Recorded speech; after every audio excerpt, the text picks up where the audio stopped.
Apil sila sa mga gikahinamang paminawon sa radyo, ilabi na sa natad sa drama. Mapabata, mapatiguang o mapabatanon man ang tingog, ilagyod masunod ang mga tingog sa ilang mga gida nga characters. Pila na katuig sa industriya, ilang naangkon ang kasing-kasing sa listeners. Musa, ato silang ila-ilahon.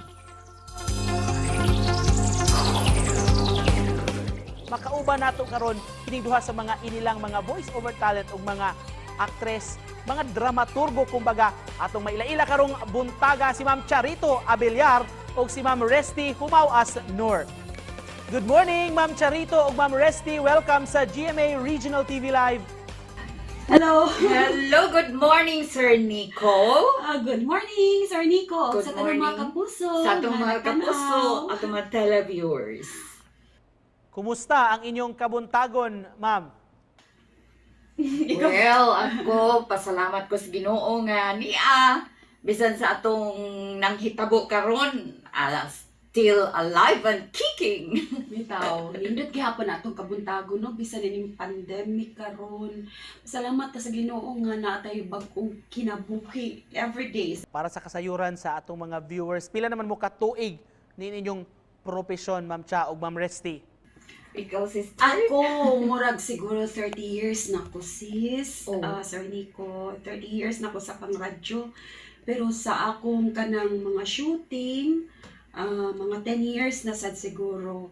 Ako, Sir Nick, mga 45 years old na ko. I mean, 45 years na ko sa service. Ma'am Resty, can you share to us your experience sa ma'am? Isip radio, drama, scriptwriter, ug of course, usa sa mga makapabilib yun kayo ng mga voice-over talent sa radio. Ako, Sir Nick, kaning akong pagka-scriptwriter, murag ko ang gini siya, hinata gini ni Lord nga talent, kay kanang once molingkod na ko kani ato typewriter may gigamit niya karon laptop na. Kada molingkod na ko, mag-atubang na ko diha, kuan, daghan kay mga scenes nga mo maabot lang sa akong mind nga kanang wala ra gid nako na siya gihuna-una, murag mag-connect ra gyud from previous nga scenes nako o kanang sa ako karong paglingkod sa laptop kanang tuloy-tuloy na. Og sa di pagyuta mo tapos, ato yung pangayuan mong robuntaga og sample sa inyong talento, pampag-good vibes sa atong mga viewers, sa mga pamilyar kaayo sa inyong tingog, labi na sa radyo. Sige, ako, sampulan ta mo. Oo. Kanang drama lang kayo, sister ako. Sige. Kanang, Nay, mauna ni ang bahay ni Lola? O anak, mauna ang bahay sa imong apuhan. Karon nga patay na si Papa nimo. Mga itag-abang ni Lola nimo. Kadingot lang, kay saman mo. Nga nung naabot man mo din, he. Unsay toyo ninyo. Oy, kids! Ay, dali! O saan ba nakapamisbes na ka sa atong mga tanom? No, what did na siya mamisbes, Lola? Ay, ako na did na iyang gisugo pagpamisbes sa tanom.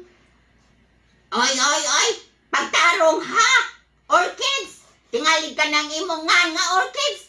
Himuon ko ng golden butterfly! O mo na title mga higala sa akong gisuwat karon, Golden Butterfly inyo mabati sa Super Radyo matag alas 11 ngadto sa alas 11:30. Laging na ha. And finally, subay ni atong kasaulugan rong buwan sa Setyembre, Broadcasters Month. Unsay mensahe ninyo sa atong mga viewers o sa mga fans ninyo rong buntaga? Mga kapuso, labi na sa atong mga tigpaminaw sa Super Radyo. Kami as mass communicators, labi na ko nga nagsuwat ko og script, kahibaw ko sa akong obligasyon sa mga tigpaminaw nga ang akong script akong paningkamutan nga makahatag og entertainment, makahatag og pagtulunan o labaw sa tanan mga moral values nga akong ika-inject matag isina nato sa atong mga drama. Daghan kayong salamat! Salamat sa Sir Nicole for having us here.